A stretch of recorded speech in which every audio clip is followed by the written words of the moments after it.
I want to start, Nyk, by saying thank you so much for gracefully accepting this invitation to speak My today. pleasure. It's been some time that I wanted to have a conversation with you for a couple of reasons, at least, if no more. But one, it's because you and I have been in touch, never met in person, but I feel like I know you in person because we have been like kind of cultivating an online friendship. Hmm. This is one of the reasons. I also get to really connect with the way you express your message and spread your message online.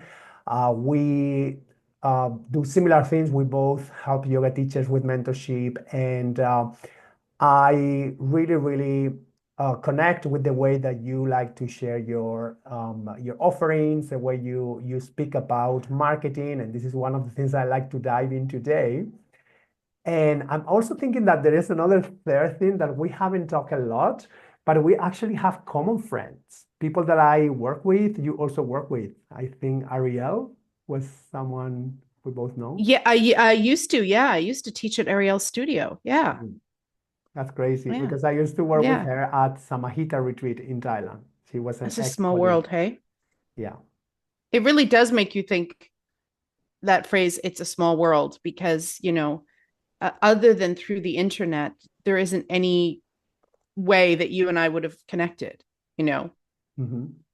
Yeah. And we think about something like you being in Thailand, Ariel traveling to Thailand to teach, and her also owning a studio here, and she's not even originally from where I am. So they're just all kinds of like interesting happenstances. Yeah, Yes. But here we are. here we are. Here we Here we are. are. Yes. And as I mentioned today, one of the things that I like to talk when we were with the emails back and forward, and we're like, okay, there are a few things that we can talk about. But one of the things I suggested, and you instantly agree, was marketing. I think we say marketing with heart, marketing from Yeah, the heart. yeah, So I'll be super grateful. Well, first of all, if you can let us know who you are, the work that you do for people in my community who may have never heard about you, let us know a little bit about you, and maybe what took you to do the work that you do, and maybe we can start sure. from there. That sounds good. So I'm Nyk Danu. I am a yoga therapist, yin yoga teacher trainer, and a yoga business mentor, which is kind of the role, I guess, that we'll be mostly talking about today. And I've been teaching yoga since I have to think about it always. It's like 2004. So, it's been a while. Um, Let me see. I guess maybe I'll talk more about the kind of how I came into the business mentorship part. It's probably more relevant for our conversation. There was a point when I'd been teaching yoga for, I think it was probably about 5 years. And I was, maybe it was more like four, somewhere in there, anyways. I was very, very burnt out. I was completely exhausted. I was teaching 15 plus classes a week. I was commuting on transit too for those classes. So you add like an extra hour on each of those for, just travel time. Um, and, I think myself, like most yoga teachers, thought that you just graduate your teacher training program and you get some classes and you just somehow magically make a living just getting some classes at the local studios, and everything's great, and that you're going to roll up to your yoga classes in your organic cotton leggings with your green smoothie and be happy, right? Isn't that the dream we're all sold? Yes, yes, yes. And this is so, I'm glad that you mentioned that because this is something like, I think we don't talk enough about that. And this is like a common misconception that is there. When you're doing your teacher training, at least I've realized that years after. But when I was doing my teacher training, I also had the misconception that just by doing my teacher training, I was going to finish my teacher training and then I was going to have, just like kind of clients would appear from the Yeah. ether. I mean, Materialize. I didn't. I wasn't afraid of hard work, and I certainly wasn't expecting classes to be handed to me, but I did think that I could teach a reasonable number of classes and, feed myself some organic food and have some money in the bank and have enough to go away and study some more. And like none of this was happening. And I remember it really clearly because it was Easter weekend. And in Canada, the Monday after Easter is kind of like a bank holiday. So it's not really a stat holiday, but lots of people get it off. And so I was going to have Good Friday off, Saturday off, Sunday off, and Monday off, which I desperately needed because at the time I had been teaching 6 days a week for that whole time. And so I was super excited to have days in a row off to just rest and like nap and have baths and read books and all those things. But then when I did crunch the numbers, I realized that because of those 4 days, that week's or month's worth, maybe even of groceries, was going to have to go on my credit card. And I totally lost it, Manu. Like I literally fell to my knees crying. Couldn't understand how I could be doing what I knew I was meant to be doing on this earth. And I knew that not just from how I felt while I was doing it, but also from the responses from my students. I knew I was living on purpose. I knew I was meant to do this. I believed yoga was going to change the world. I was working real hard 6 days a week. And yet somehow the other part wasn't adding up.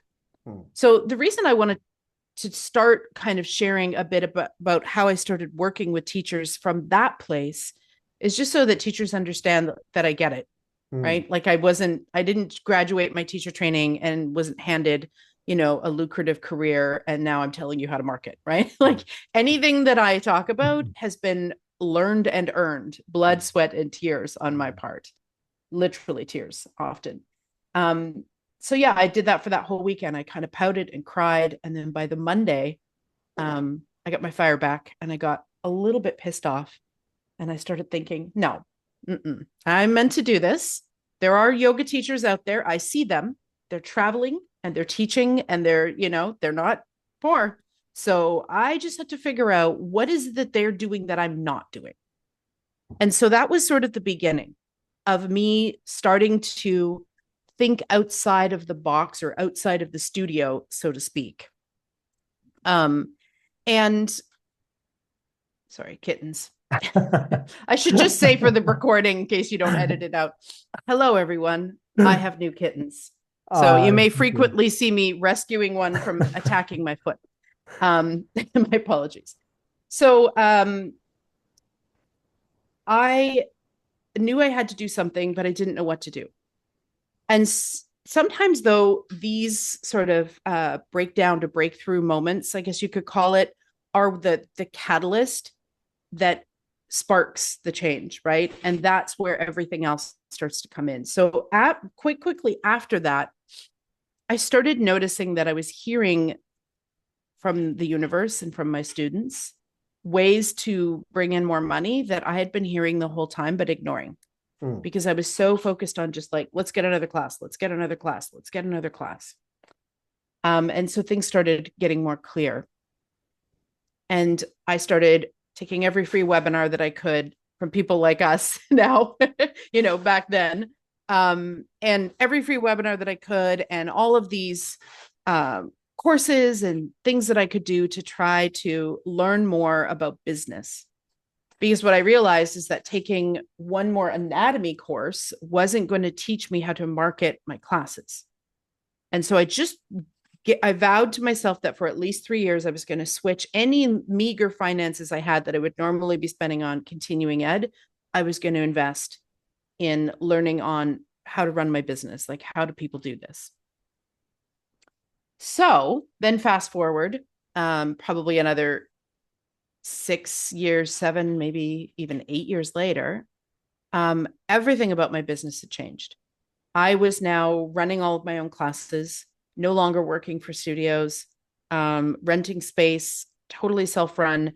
I had reduced my 15 classes to 10 classes, and they were all self-run, which allowed me to double my income without charging my students more and still pay the space rental. So just by cutting out the sort of middle person, was the key to me being able to like cut back classes and actually make a living. Mm-hmm. And so that had been happening for a few years. And I just was kind of doing my thing quietly. And that's when yoga teachers started coming to me Mm. and saying, you seem to have some things figured out. Can we go for coffee? And so it started very casually, my business work with teachers in that way. Um, just me going for coffee with a friend and, sharing what I had learned, some tips, some tricks, et cetera, et cetera. And then fast forward a few years later, I hope that we all, Manu, have one of these friends that will just be totally honest and blunt and say things that we have blinders on that we're not seeing. And I have Mm. one of those. I was talking about some business consulting that I was doing with a student friend, right? And she's like, "Oh, that's awesome. How much do you charge for that?" And I wasn't charging at the Mm. time. And I was like, uh, what? I was like, well, she's my friend. And she said, and at the time I had just moved to a new city. So I was working retail part-time and going to school and teaching yoga, but not charging for business consulting. And she said, Nyk, you're working retail and not charging for business consulting. And I was like, holy crap, you're right. So that's when I got even more structured about it. It Mm. moved from let me just, help a friend over a coffee or lunch with a few pointers to being more formal about it, to actually coming up with a rate and working hourly with people one-on-one. And then also from that came my I hate to say this because it sounds so like online marketing, but my signature course, which is called Marketing with Heart. Mhm. I realized that a lot of the yoga teachers that were in my position that I was when I was on my knees crying, financially couldn't afford my one-on-one rates, and that they would never get there without help. Mhm. Mm. And when I was looking for help, I was looking at all these online business people. And other than one person who will get an honorable mention, Tad Hardgrave, Marketing for Hippies. So he's the Mhm. exception to the rule. But everybody else that I followed and studied, it was this real kind of like slick Mm. bro online marketing hustle kind of vibe. And so I had to try to take all of that information and then translate it through the lens of a yoga teacher Mhm. and through, my own spiritual practice of Buddhism, and then also the philosophies of yoga, and see where these didn't match up, Mm. and then try to figure out like how can I take the gold from this information but leave the slime, you Mhm. know? Mhm. And so that's what I started doing in my course. I started really looking at like how can we market, which the word marketing has got kind of a PR problem, Mhm. Yeah. and it's most of anybody who's a soulful entrepreneur, as soon as they hear the word marketing, they get a little, like Mm. a little Mhm. kind of grossed out, and understandably so, because there's a lot of like really disgusting, sleazy, horrible stuff out there. Yeah. And even I have learned since then a lot of disgusting, sleazy stuff being marketed to yoga teachers Mm. by other yoga teachers, which has been the biggest shock for me. Mhm. I guess I kind of expected some of that with the whole bro online marketing thing, but I was not expecting that from some of the more soulful entrepreneurs, people that you and I would work with. Mhm. Um, and so that's what I started doing, was trying to translate all of these things that I was doing one-on-one with people into a course that kind of starts from literally the ground up. Mhm. Because what I find is that a lot of people, um, they start trying to market before they've done the foundational work of Mhm. like, who do I serve? What do I help them with? Yeah. And so they build this gorgeous website that speaks to no one, Yeah. because nobody Yeah. lands on it and goes, oh, you're talking to me. So yeah, I started creating a course, and it was through that work. I didn't have a name for it. I think I was going to call it like Yoga Business 101 or I had some really lame names for it. Um, but then what I realized is that what I was actually doing is from taking all of the learnings, the online courses that I had taken, and I'd taken some pretty big, well-known ones, digital courses, online marketing courses.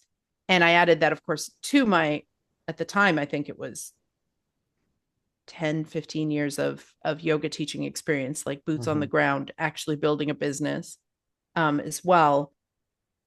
And I just started trying to put that all together in a way that I could do it and still sleep at night, Yeah. you know, Yeah. where I wasn't going to feel gross. Mm-hmm. Um, and so it took me a while to kind of take each thing that I didn't like about the online marketing world and reframe it, rejig it, figure out, okay, if that's what I don't want, what is it I do want? Mm-hmm. And so gradually, as I worked through that process, um, that's when marketing with heart came about. I Yeah. love that. I love that because I feel it's almost like a process. It's like with anything, you start learning something, and at the beginning, you are like in a sponge and you get to get all of the information. And even sometimes, for example, for me, I find that in order to process that information, you gotta do what you're taught. But then of course you also get your inner voice telling you like, this doesn't resonate for some reason. And maybe Mm-hmm. initially you don't know why that is. I always say that, I also had encounters when I started to dream about building my online business back in 2018. I also connected with the online business gurus that I call, right? Mm-hmm. Those who Mm-hmm. sell you the dream of doing something super easy, like, building a six-figure business overnight. And From the beach with your laptop and your Mai Tai, right? exactly, sitting under the Yes. coconut tree. Of course. Of Super course. easy, Of right? course. But Yeah. yeah, I also like to say that of course there is always some goal. I love that you mentioned that there is Mm-hmm. always some goal in there. There is some teaching and our job as teachers, and I think this applies to whatever you teach, your job, it's to take in the information, integrate and also process, integrate, and then see what are the things that are good, and then the things that doesn't serve, bye bye. And this is basically also your own process, as I gather. Right. Yeah, I figured out that um and I will say too, this was a long time ago. So there weren't yoga teachers helping yoga teachers with marketing Mm-hmm. back then. Mm-hmm. There was none. Um, a few years into my journey, there was a woman named Rachel Cook who is no longer uh, her podcast and her brand was Yogipreneur, Mm-hmm. and she quit quickly a few years after starting that business, left working specifically with yoga teachers. Like she unleashed. And this happens a lot. I know other people that we both know, I won't mention Mm-hmm. names, that have also really, really focused on yoga teachers, and then they kind of drop us. Mm-hmm. And I think the reason that that happens so often is that if somebody is working with yoga teachers, but they are not a yoga teacher, they never have been a yoga teacher, then they get this idea somehow that they're going to get their six-figure business working with yoga teachers. And then when it doesn't happen, they're like, oh, well, I'm going to niche somewhere else. Mm-hmm. Whereas with myself, I'm not going anywhere when it comes to my work with teachers, because I'm also still a teacher. Like I Mm-hmm. don't only work with teachers, I teach the general public. So Mm-hmm. when I'm telling you about something that can work to market your local classes, it's because I'm doing it. Mm-hmm. I know it's working. Um, and that makes a big difference. But yeah, it's almost like, you know, back when I was doing this, there was nobody to, like, if you think about the process of gold, when you find gold in its natural state, it's not this beautiful, polished, shiny thing that we think of as gold, right? Mm-hmm. It's kind of a mess, like almost to the point where the untrained eye wouldn't even know that of its Right. inherent value. Mm-hmm. But then the cleaning, the polishing, all of that is what's going to bring that shine. And that's what I essentially did. I took Mm-hmm. all of these nuggets of things, and there was a lot of good there for sure. Um, business habits for one. Like when I took my first business course, I was teaching 6 days a week at the time, Mm. and was then going to go add this course to my life. And so to figure out how I was going to just even do the course, like watch the videos and implement it, let alone do all the homework of it, like working on website copy and all of, I was like, how am I going to do all this? I had to get super structured and disciplined. I bought a big dry erase calendar for my board. And anytime I was in between classes where it would normally like run errands or have a break, it was like, what I had everything super structured out so that I could actually get it done. Mm-hmm. And that alone was an invaluable experience because it taught me how to batch things. It taught me how to be organized, where to put breaks in, and other things, like it taught me about blogging, and it taught me about content, and it taught me about newsletters and all of the things that I didn't have any knowledge in. Mm-hmm. But you're right. Where it fell short was in the heart part, where it was like, ooh, really? Do I want to talk to my people like that? Like, I don't like that. And luckily I am a bit rebellious by nature. And so I don't fall for things like that very quickly or for very long. Before I'm just like, oh, I don't care if that's the way you're telling me to do it. I'm not doing that. Like that's not happening. But it did take time. It took time, and it took years and years. And I think back to it, and somebody asked me once, not long ago on a podcast that I was interviewed on, if I could go back in time to when I started teaching, what advice would I give myself about my business? And my advice would have been, get a niche and get a coach. Totally. Because I didn't know all I didn't know. Like, I think about those first 5 years, and maybe I needed to struggle a little. Like maybe I needed to kind of hit that bottom in order to go, oh. But also, if I'd had someone to hold my hand along the way and like teach me about things like websites and newsletters and, having a cool freebie that I could send people to build my email list, like that would have saved me a lot of heartache, if I'd had somebody to help me with all of that. But I didn't until, of course, I had my breakdown and then, learned all these things. And so, I started looking at some of the key elements, and, we can go into as many of those as you'd like. I would love to.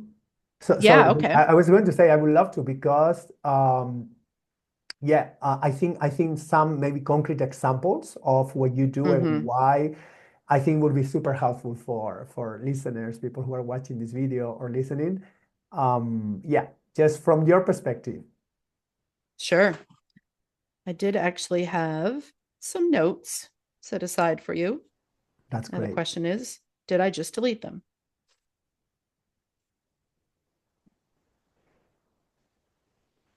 That's great. Otherwise, there we go. Okay. So yes, those of you who are watching on YouTube, if you see me keep looking down, it's because I have notes. Because I have ADD. So without notes, I talk in circles and forget to come back to the beginning. So some of the things that I hear out there that don't fit to me with a more, you could say marketing with heart. You could almost say a feminine approach, dare I say, to marketing. Yes. And definitely. I'm speaking of feminine, not in the female gendered sense, but in the quality of the energy. Masculine energy and feminine energy just have different qualities, yin and yang are different. Both are needed, both are essential. But what I find is that in the online marketing world, we've got a lot of yang, or a lot of the masculine, and not much of the feminine. And the feminine marketing, to me, is marketing with heart. So one of the things that we'll always hear, right? Let's start with hustle. You got to hustle. I've said it. I've done it. We've got to hustle. Which is hysterical, really, if you think about it, as yoga professionals and wellness professionals, that like we're falling into this like hustle culture business, right. So what if instead we actually looked at our marketing as slow marketing and relationship building, instead of I got to get out there and I got to hustle.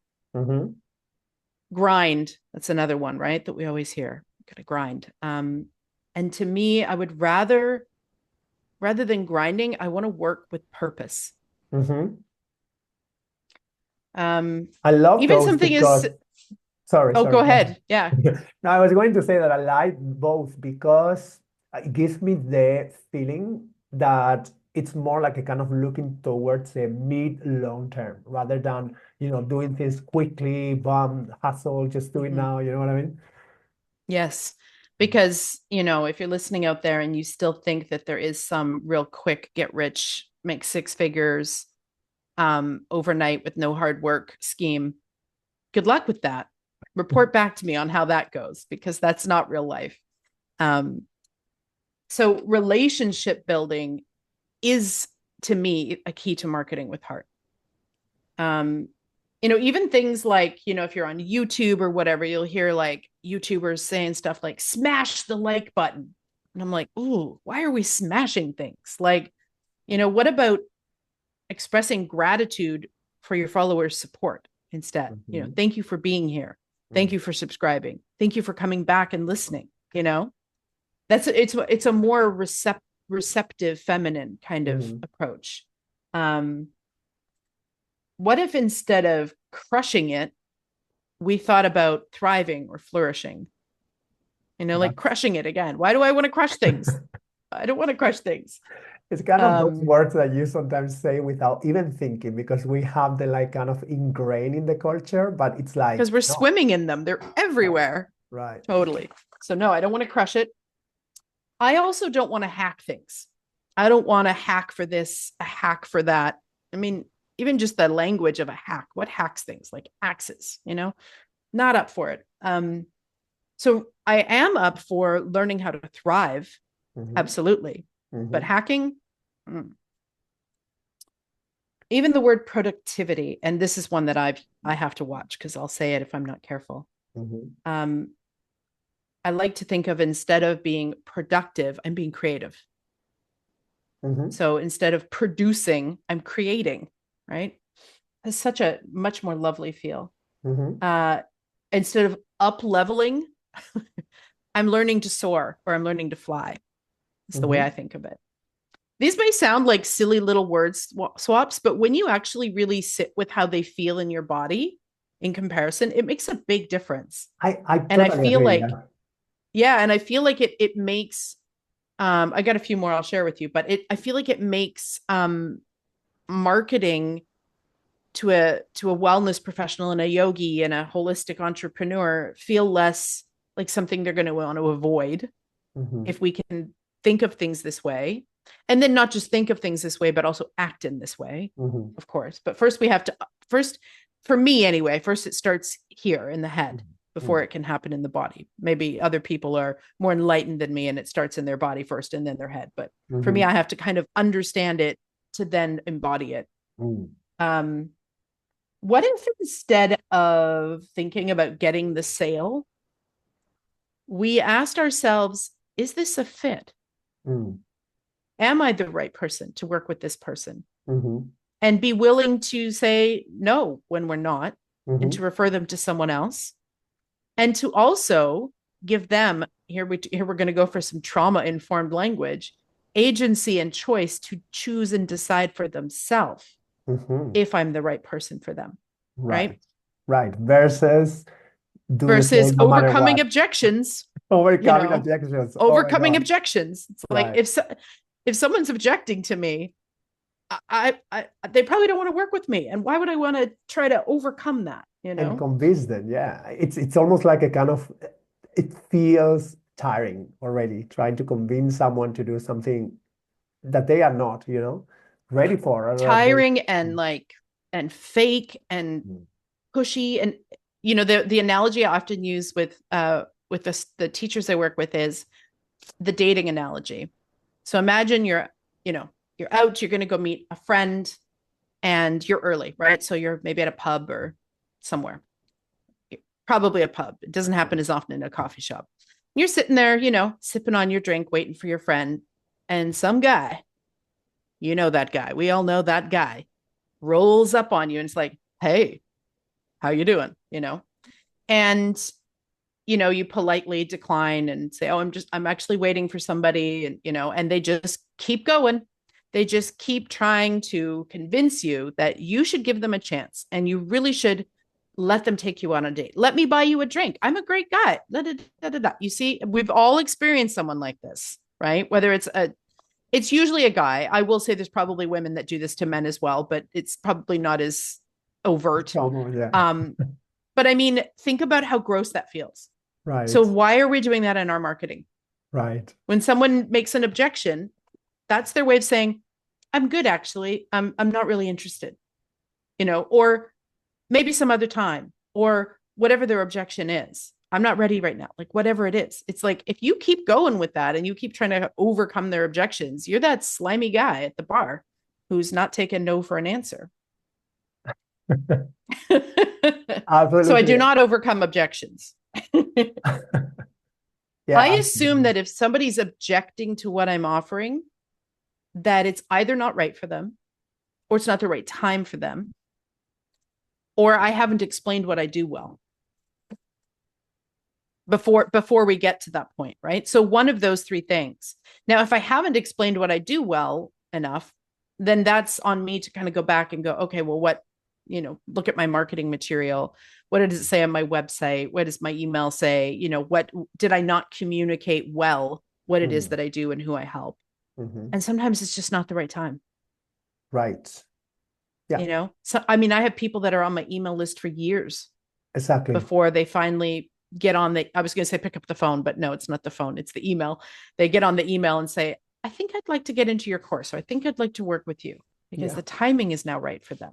Yeah. And or maybe something clicks in that moment. Maybe they've been reading your emails or seeing what you post on social media, and just that story you post that day or that email that you send that day, click something, make the click, and it's like, okay, Mm-hmm. I'm ready now.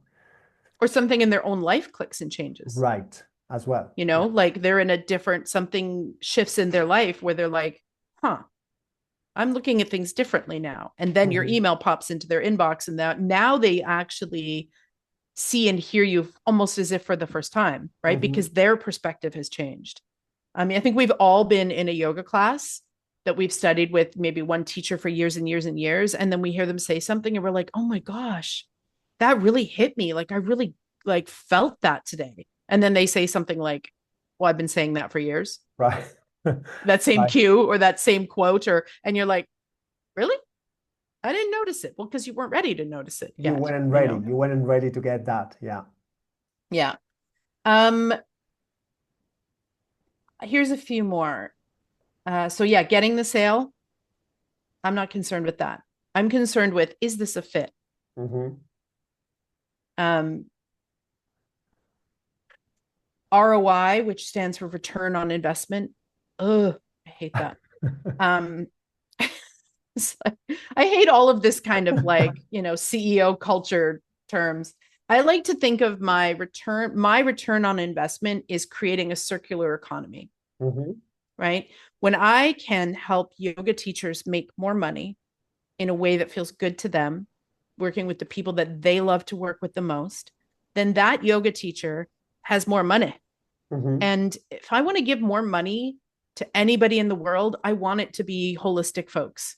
Because you know what we do when we have more money? We buy organic, right? We support non for profits. We go to our local coffee shop instead of the big chain. So if anybody I want to give more money to, I want it to be the people that are going to take that money and invest it in their daily life out in the world in ways that are going to make the world a better place. Hmm. So that's the way I look at it. It's not a return on investment. It's creating a circular economy, right? You make more money. You go into your local mom and pop coffee shop more often because you got some more money. You got a latte fund now. They see you all the time. You have a conversation and they're like, what do you do? And you tell them you teach yoga. And then they say, oh, why don't you put a poster up in the coffee shop about you see what I'm saying? So it's like, it's this Absolutely. Yeah. circular support network I love that. that can happen. Yeah. I don't like quarterly projections. If anything, I think especially COVID has taught us that that's a fool's errand, right? It's like you can project all you want, but something can happen. Something's Um, gonna change, and then yes. Yeah. So I like to think of this instead as, can I work with my business? And the more feminine approach would be with seasonal wisdom. I love that. There Mm-hmm. are there are seasons where we are going to push a little bit more, where we're going to work a little bit more. And then there are seasons where we're going to rest more in our business. And there's going to be Absolutely. seasons of growth and Mm-hmm. seasons of harvest. And this is the way the world works if we're Mm-hmm. paying attention. Absolutely. So rather than quarterly projections, I try to look at what is the energy of this season, and then how can I embody that both in my personal life but also in my business. Like, Mm-hmm. when is the time to be creating and growing? When is the time to be harvesting? When is the time to be reflective, to be going inward, to be looking at my business and going, okay, what didn't work?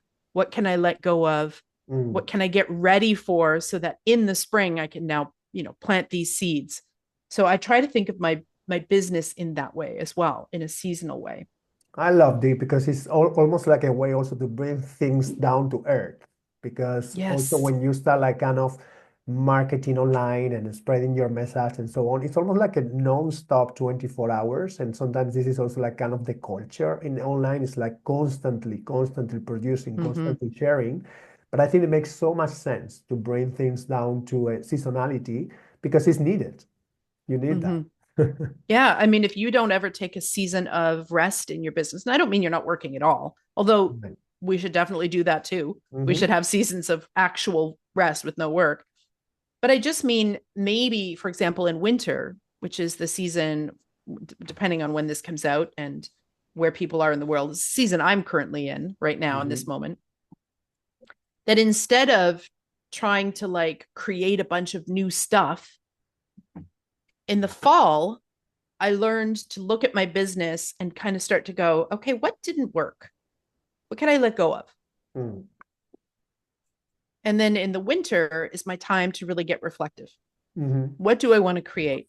What do I want to build? What do I want to see more of? What do I want to have less of? What didn't work for me? What worked really well? So that in the spring, now we're planting the seeds, right? Now Mm-hmm. we have space because we've let go in the fall. We have clarity and heart and vision because we've spent that time in the winter doing that sort of excavating and soul searching, so that in the spring, now it's go time. Now we can like plant seeds, plant seeds, plant seeds, build, grow, create. um and then that can continue all through summer. In the spring you start planting it, in the summers when all those things really start to thrive, and then in the Mm-hmm. fall we start to harvest and learn to let go again. So this is kind of how I've started. This all started when I started studying Chinese medicine, Mm-hmm. although it's in every ancient tradition around the Yeah, world. yeah, Yeah. yeah. Yeah. No, I love that. I Following. think I think it makes total sense, to have that kind of seasonality. Also, it's just like kind of weird, just especially if you are a solopreneur, you need also that time to recover. I love the moment we are recording. Yes, it's January, and I'm happen to be because I usually, as you know, live in Thailand, spend most of my time there. But I happen to be now here in Spain, and it's also like a kind of we are having like a these days with a lot of fog, and I already plan to have like kind of a slow time these days and less work, just focusing on very Mm-hmm. specific things. But also, I think it's a good time for me this winter apart from resting and taking it easy, but also for learning because it's like Mm-hmm. learn new things and somehow they sink in better. Because then once you are like kind of in action mode and like sharing and I don't know, maybe doing some free events or doing the things that you do or whatever that is that you do during the rest of the year and there is a lot of activity which you don't have that time, at least I don't have that time to keep on focusing on learning and so on. So yeah. Mm-hmm. Mm-hmm. Yeah, a time for reflection, for study, for reading, for Mhm. you know um yeah, for diving deeper. Mhm. Yeah. Definitely. Definitely. Yeah. um I don't personally do discovery calls. Mhm. Now, I know that these can be done well by some Mhm. people, Mhm. but for me, oftentimes when people say a discovery call or a sales call, they're actually doing it to overcome objections. Mhm. Mhm. Yeah. So if you can do discovery calls well with people, like from a place of, I'm just trying to see if this is a fit with this person. Mm-hmm. I have no agenda to like get the sale, Mm-hmm. then that's totally fine. Mm-hmm. Um, but for me, it just doesn't, they just don't work. They never have. And I don't mean don't work as in people don't sign up, but it just doesn't fit with my energy, my business model.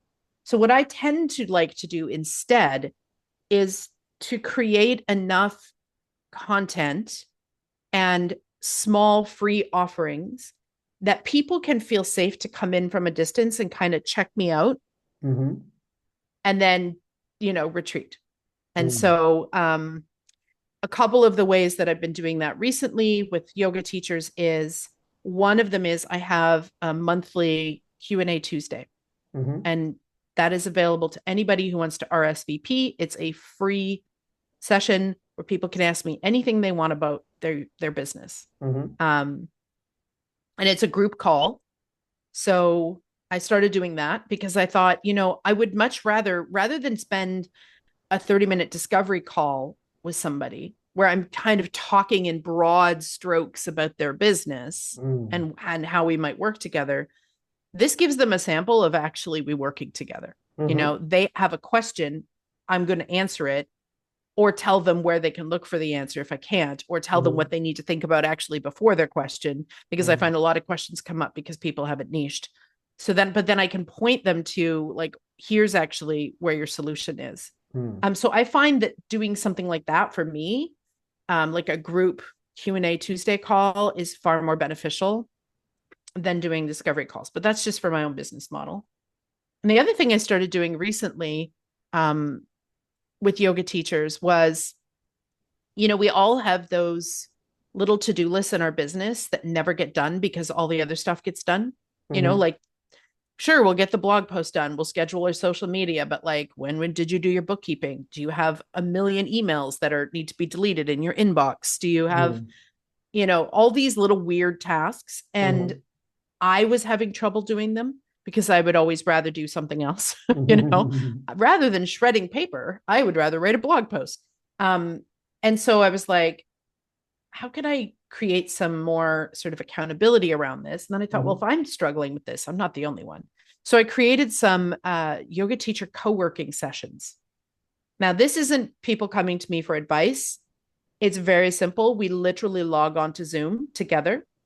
We say hello, where we're coming in from, and what we're working on. And then we just mute and get to work.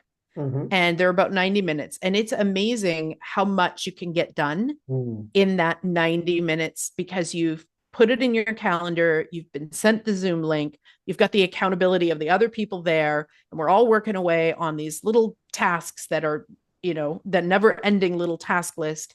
And so that's become a way too that I work with teachers. And all I did really was open my Zoom room. Like, I'm not Mm-hmm. actually, it's not a consulting thing. I'm not talking to people. It's just, hey, let's connect, let's say hello, and let's get to work. Let's get to work. Um, Let's get to do it. yeah, so that those two things allow me to not do things like discovery calls because people can kind of come into my orbit and see what it's like to work with me or to connect with me in a Mm-hmm. really non-pressure way. There's no pressure for them whatsoever, Mm. which I really like, to take the pressure off everybody. I love that because it's Um, a way to make that connection, as you say, without the pressure of, having to do the sale or to do a call where there are some expectations. I also feel like you about the calls, especially if they are calls where there are all of these tactics of techniques of persuasion and trying to get people to oh the yeah, sale, even though I've been there, done that. Don't get me wrong. Again, I've learned those techniques in the past, and sometimes I put that into practice because I wanted to do what I was taught, but then it didn't felt good. So it didn't feel good. yeah. So I was like, okay, this is not something that really works for me. And yeah, I love that. I And love the. I feel like it doesn't get you as many referrals either. Mhm. Like, I think if you're genuine and you're authentic and you're just speaking from your heart and you're working with people in sort of a generous way, but in a also unattached way, Mhm. um, which is different than being detached.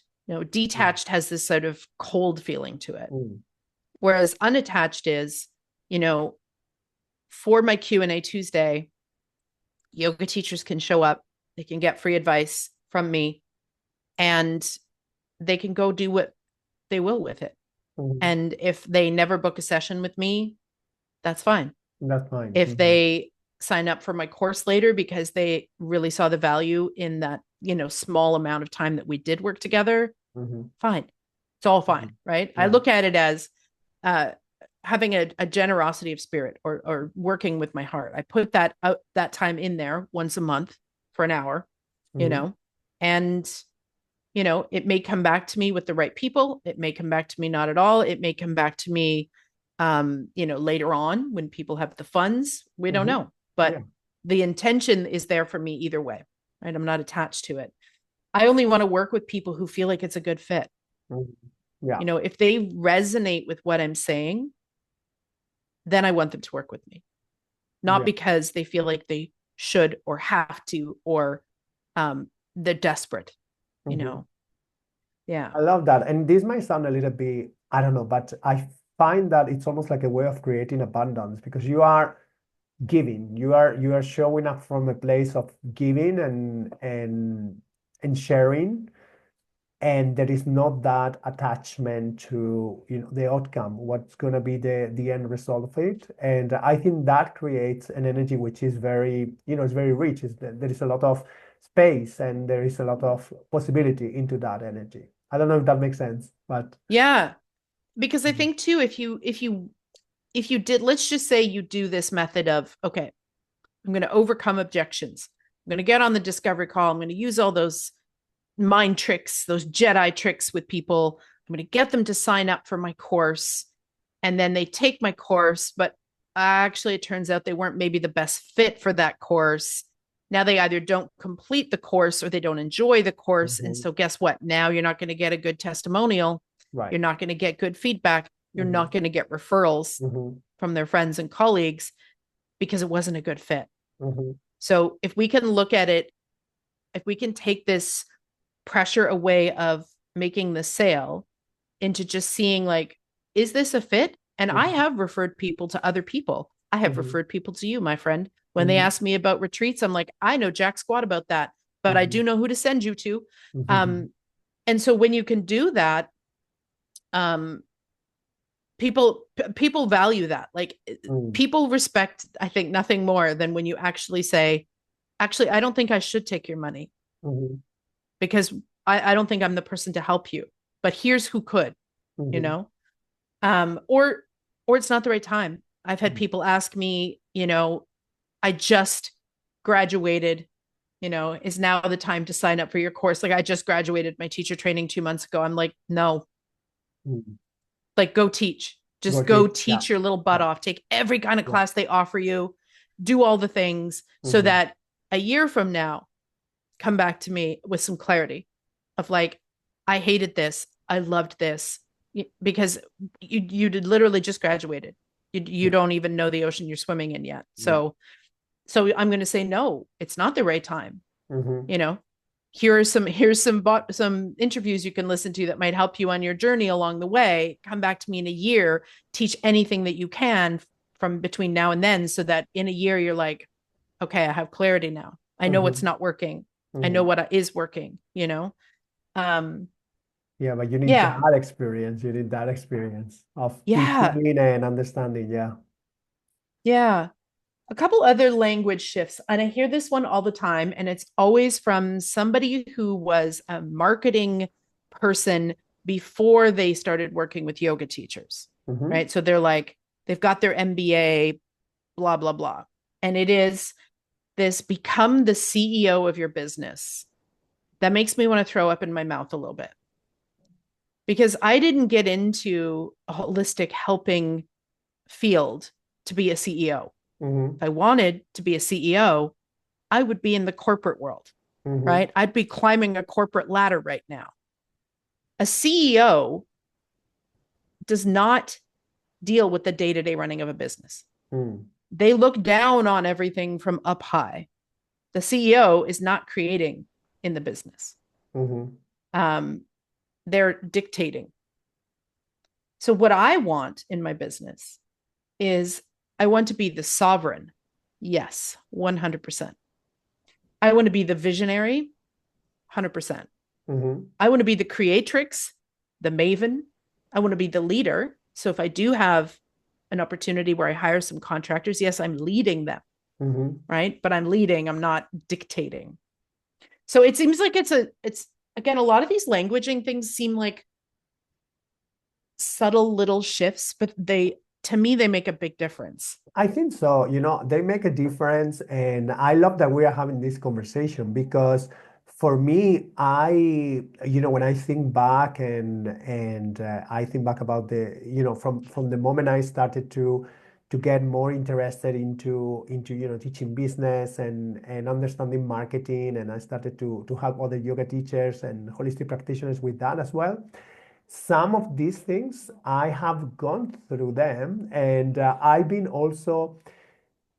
I think my language, and probably this also has been happening with you, has been evolving somehow because Mm-hmm, you mm-hmm, start using some kind of words, but then over time, I think there is certain level of maturity that you get to, and you realize that, oh, actually, this is what other people talk about, but it never really felt good. And then maybe now I'm gonna use a different word that actually, mm-hmm. I resonate most with. Same thing happens with our teaching, right? When we're a Mhm. brand new yoga teacher, we Totally, just kind of yeah. parrot whatever our teacher said because we don't have our own words yet. Totally, yeah. But at some point, you have to listen to yourself teach and go, is that actually what I mean? Is that is that actually the best word for that? Maybe I can I find a better word for that. And so, it does happen with experience, right? And with Mhm, practice. Um, I definitely have used the word hustle in the past. I will just mhm. out myself right there. I have hustled and hustled and hustled and used Yeah. that word, and I no longer use the word hustle. Um, Another couple of words that I don't love personally are high ticket Mhm, or premium offer or high end. Ooh, mhm, they just make me feel a little grossed out. What I do love instead as a switch is full service, mhm, all inclusive, or lavish. Love the word mhm, lavish. mhm, All inclusive. I mean, we all know what it means to go to a resort and have it be all inclusive, right? mhm. And how Totally. that feels, right? So it just has a better feeling to it. Another one that I hear people in the wellness space say all the time that makes me nuts is charge what you're worth, Oh my gosh, yeah. How can we attach those two right? concepts together? I agree with you 100%, yes. We are priceless. Yes, We are exactly. priceless. Exactly. How can So, you, yeah, yes, how do you charge what you're worth? It's like, and how does somebody sit with that information and actually come up with a fracking price? yeah. Right? Like if some coach tells you, well, you just have to learn to charge what you're worth. Now you're going to sit there on your meditation cushion going, that helps me not at all. Like I don't, what do you mean my worth?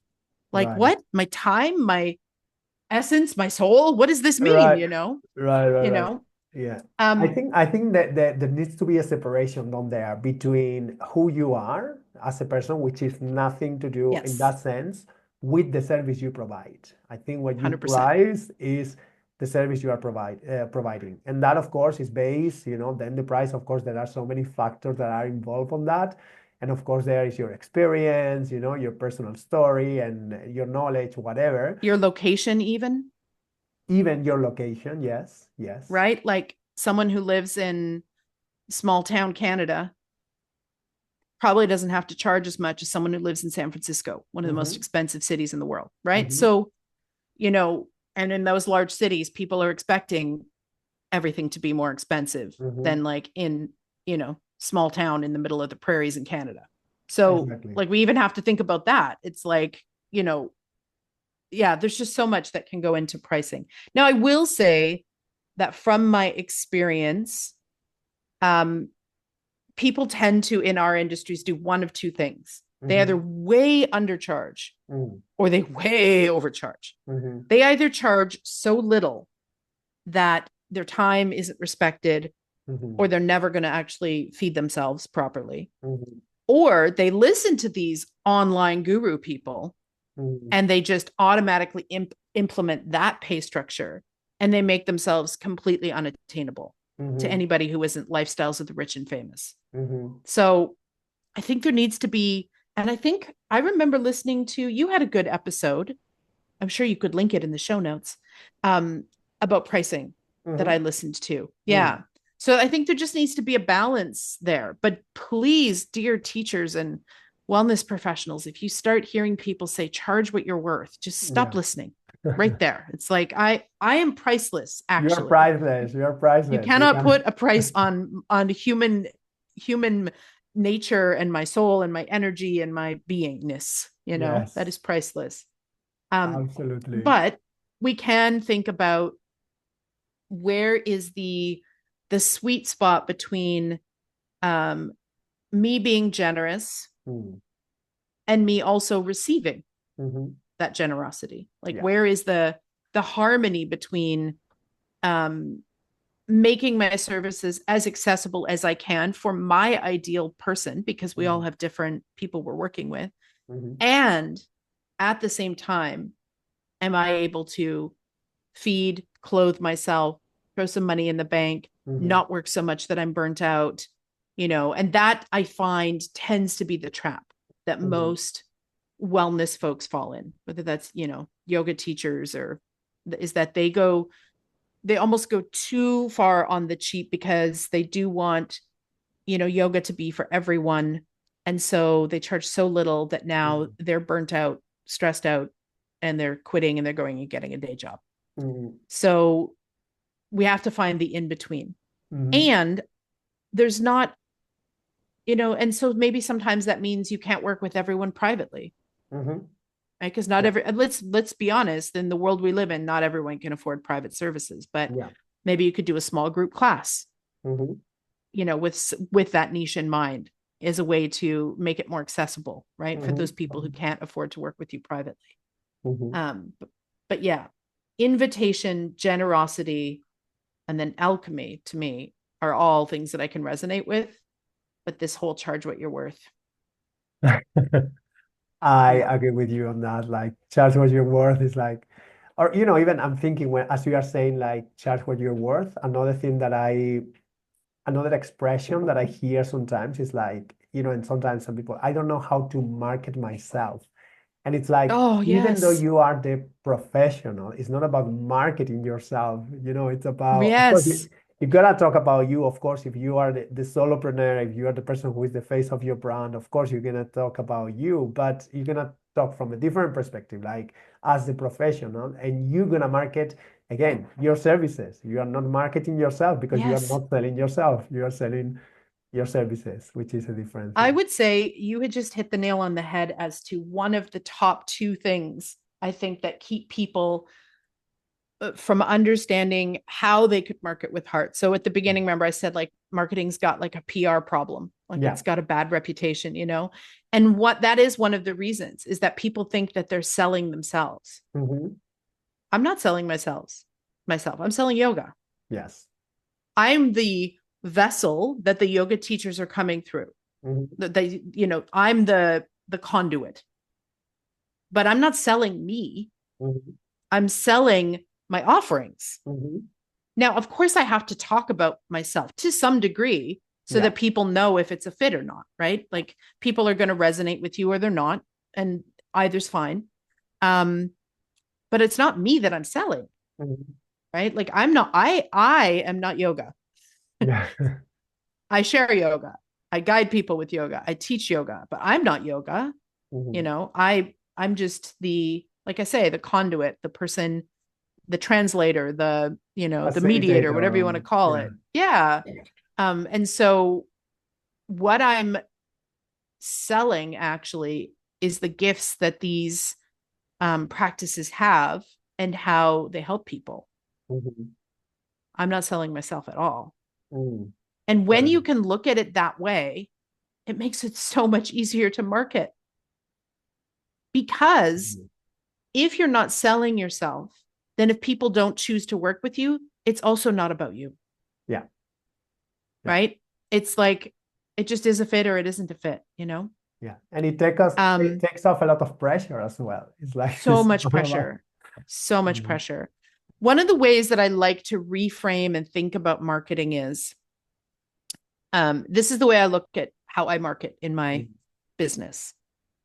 I'm going to first give people free opportunities to get to know me. Mhm. Right. So whether that's content like this, or my co-working sessions when it comes to working with teachers, or my Q&A Tuesdays, or when I'm working with students, it's a free video they get when they sign up for my email list, and the video is niched. And then once a quarter I'll do like a free Zoom class, which has actually been the way I've been doing it lately, has been a fantastic list builder, but that might be a topic for another time. And those are the invitations for people to come in and get to know me, Mhm. and to get to know what I do from a safe distance. Mhm. Right? They're not committed yet. They're just getting to know me, you know? Mhm. How long, if you think about it, would you date somebody typically? I know there's those odd freak occurrences where people fall in love on the first date, get married, and stay together for 80 years. But like most of us, that is not real life, you know? But how many dates before you go, you know what? I think I want to take this relationship to the next level. Yeah. And yet somehow in business, we think that we should just have like one discovery call and that's it. They just bought our premium package and now we're married. It's That's it. like, Yeah. it doesn't work that way, like I want people to be able to check me out from a distance, Mhm. to kind of be able to dip their toe in the water and see how that feels, and actually experience some of the value of what I offer, and get to know me before they commit to working with me. Now, Mhm. sometimes it does happen. Yeah. I have students that have landed on my homepage, read the words on my homepage, and Mhm. said, "Oh my God, Mhm. how did you know? How are you in my brain?" Mhm. And immediately hopped on my email list. And the very next time classes open, they sign up. Mhm. Does that happen? Yes. Do people sit on my email list for 4 years and then finally sign up? Yeah. Yes. Also, Yeah. yes. Yes. So, everyone is ready in their own time, Mhm. assuming that it's a good fit. Um, and so the way I like to think about my marketing is, I'm going to give you a few opportunities to get to know me from a safe distance, to check me out, to check out what I do. The style of yoga I teach also isn't for everybody, right? Mhm. So, check me out as a person, check out what I do, see if it's a fit, and then I'm just going to invite you to the party. Mhm. Like, that's the way I look at it. It's Yeah. like, I work in seasonal semesters when I work with the general public. And so, once a quarter, I'm going to do a free Zoom class, and I'm going to invite you to the party. I'm Mhm. just going to say, hey, this happens this many times a week. If you enjoyed it, if you thought it was a good fit, if it, landed for you, if you felt better afterwards and you want to join me, here's the link. Mhm. And that's the way I'm doing it. Like, it's Mhm. literally just a, hey, sort of like if you think about it, again, if you were inviting people to a party at your house, you know, you wouldn't just invite everybody, Mhm. because there would be no good dinner conversation if you just randomly invited everybody you know. You're Mhm. going to be a little more selective. You're going to see if it's a good fit first. And then Mhm. you're just going to say, hey, a few of us are going to come hang out at my house on Saturday. Do you want to come? If no pressure. Like, if you're busy, or if it's not a fit, no pressure. But I think you might really like it. And when I go into talking to people about my work in the, hey, I have this thing, you might find it helpful. Here's a way you can sample me to see if it's a good fit. Want to come to my party? No pressure though. You see how good that feels? Mhm. It's Yeah. just like, I don't feel stressed about it. I don't feel like I'm marketing myself. I don't feel like I have to overcome objections. I don't feel like I have to know my worth. It's just literally, if it's a good fit, and an Mhm. invitation. Yeah, so the pure building, as you mentioned before, on that relationship, coming from Yeah. that perspective of building on relationship, which is great. Yeah. Yeah. So Well, that's, I guess, what I would call marketing with heart. I love that. I love that, Nick. I really, really appreciate that you got the time to share. You got also your notes and everything. And I love to have this conversation because I think as time evolve and we get to evolve also as people. I've noticed how different, especially when it comes to the online space, how different things are. Like, for instance, like as they were in 2020. And I'm not talking Hmm. about, the algorithms, which they have also changed and all of that. which I which is a thing, yes. Yeah. which is another thing, and maybe this is another whole conversation. But also, I think our behavior, we have seen so much stuff out there. Like a few years ago in 2020, anything could. I think it was easier for people to kind Yes. of trust, and then just say, okay, I just saw this, and then, but these days, and for good reasons, people are more cautious, and Yes. we need that space to observe someone. As you say, I love how you say, to observe someone from a distance, and to get to know the person a little bit before committing. Because as I say, I think for good reasons, because we all, Hmm. not all, but many of us have gone through experiences that they were not what we were promised, or Hmm. they were not Hmm. what we were expecting, and all of this kind of builds up. And yeah, so it's good Yeah. that we have these conversations. I really love that. Yeah. I guess I'm lucky that I have a pretty good bullshit detector. Mm, Like I can tell pretty quickly when someone is selling me something that's way too good to be true. right, right. you know like building a six-figure business while on the beach with your fancy smoothie, and your laptop, overnight, Right. stuff like that always kind of raises an eyebrow for me. um I often think of myself, and this is the way I then think of my students having this ability, as like the lone wolf. Mm-hmm. If you think about a lone wolf, especially because they're without a pack, they're going to circle around something for quite a while Mm, before they even come close. mm-hmm. So they're going to circle around, they're going to check it out, they're going to sniff, going to Mm, observe, you know. Then eventually they might put a paw in and pull it out, you mm, know. And then if they're feeling like, okay, this is all right, I'm safe, then they're going to go in, mm-hmm. right? It's the same with people. Mm, I give people an opportunity to circle around me for a while, mm-hmm. to sniff, to observe, to stick a paw in before they come in and say, okay, I'm ready to work with you, or I trust you. And it's understandable, like you said, that people would be cautious, and Mm-hmm. that people would be skeptical, and that people don't trust, because there's a lot of slime out there. Yeah. I mean, there's a lot of like sleazy, gross marketing stuff out there. Mm-hmm. Um, and there are a lot of people that have built their whole business on trying to teach you what they learned from their business guru, but they actually haven't even built their own business. Mm-hmm. You know what I mean? Like they don't have a legs to stand on. They Mm-hmm. literally just learned, here's how you overcome objections, here's how you trap people into your programs. Mm-hmm. And then they're just repeating that and teaching other people to do that. And so Mm-hmm. this has been happening for years. And this is why it's so gross out there. Um, because it's just over and over. And I think also, for me, when I'm working with people, is a little bit of what I call street credit. Like, have you actually been where I want to go? Mm-hmm. If you haven't, why am I asking you for advice? You know Right. what I mean? Mm-hmm. Like, why would I go to, for example, let's just say I wanted to start a retreat. Good example, since I know you do that. Mm-hmm. Um, why would I go to somebody for business consulting who's never had a retreat? Mm-hmm. That, like, it Right. doesn't make any sense.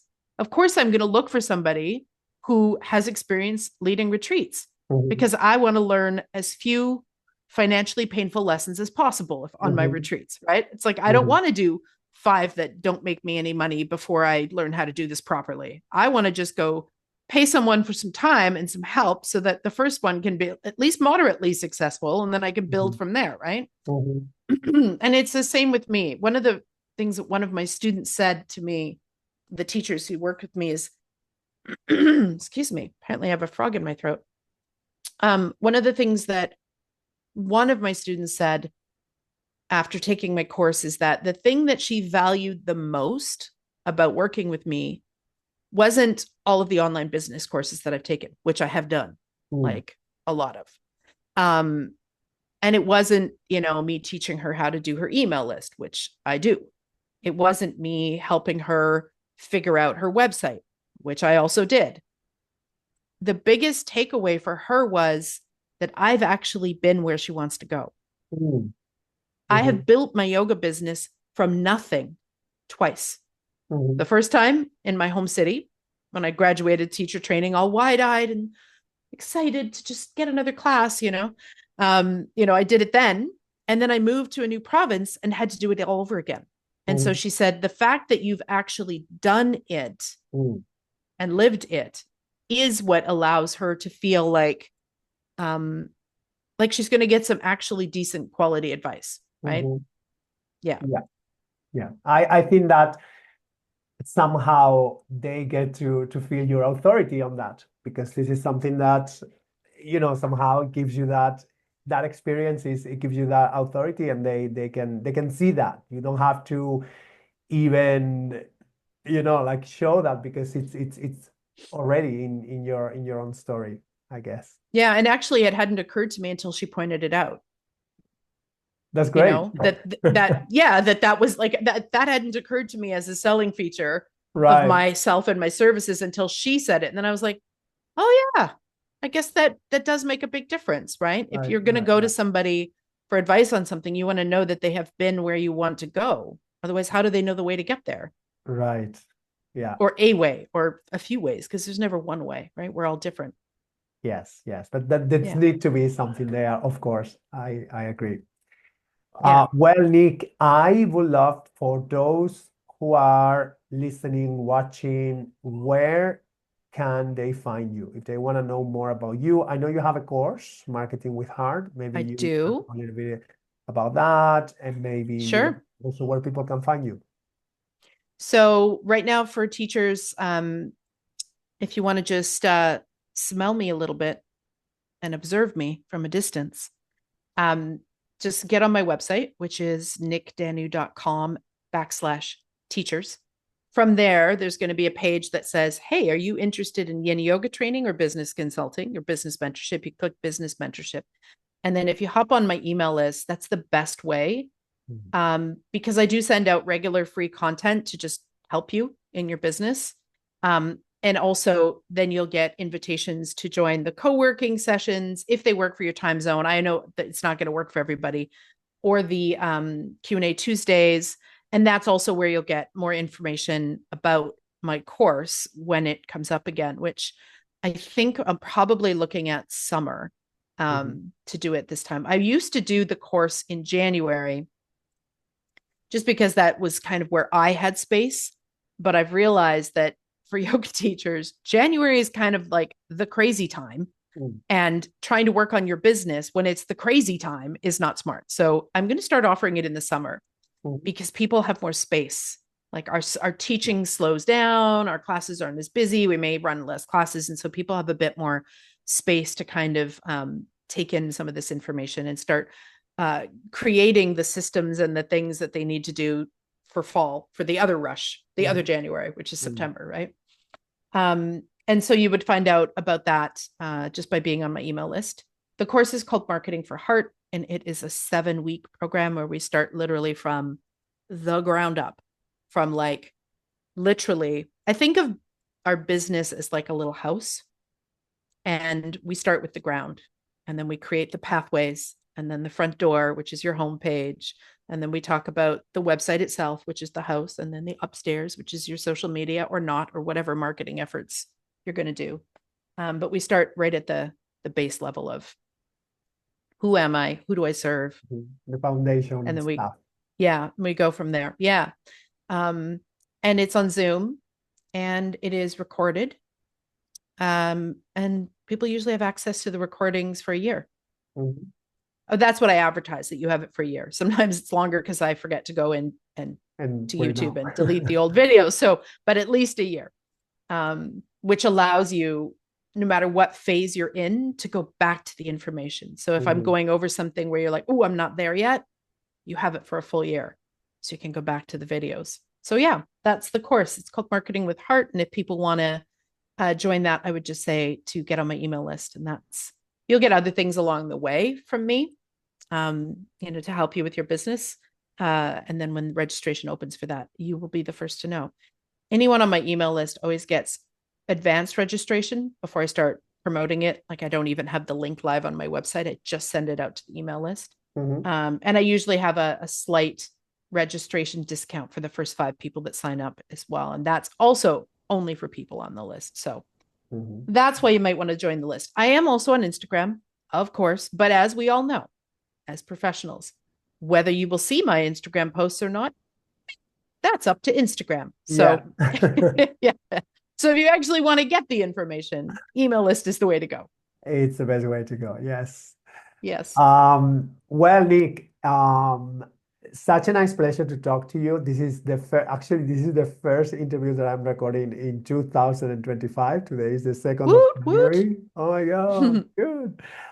And yeah, I like to thank you. It was great. And I will get back to you. Before we go, though, let me take a photo because I will do like some little, if you allow me, I'm Mm-hmm. gonna make a little post on Instagram.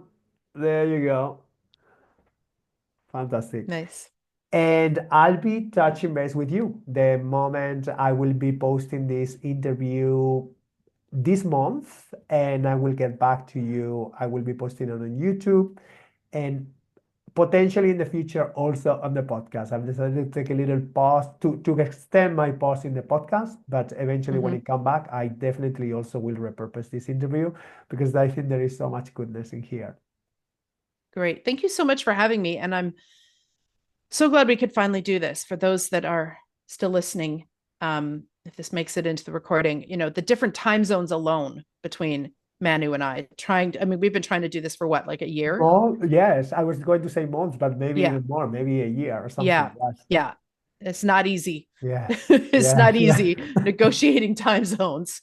And even today, I have this thing because I think it was my time in app or whatever. It says that it was at 1:30 p.m. here in Spain, but then I check your time and it was like 4:30 a.m. and I'm like, no, that this must be wrong. I think she's a night owl, but I don't think she's gonna be up No. so late. Yeah. No, that would be a little much even for me. Yeah, yeah. Well, Nyk, we'll be in touch. Really, really nice chatting with you, and I hope we get to chat sometime soon. Who knows? Sounds good. Thank you. Yes, thank you.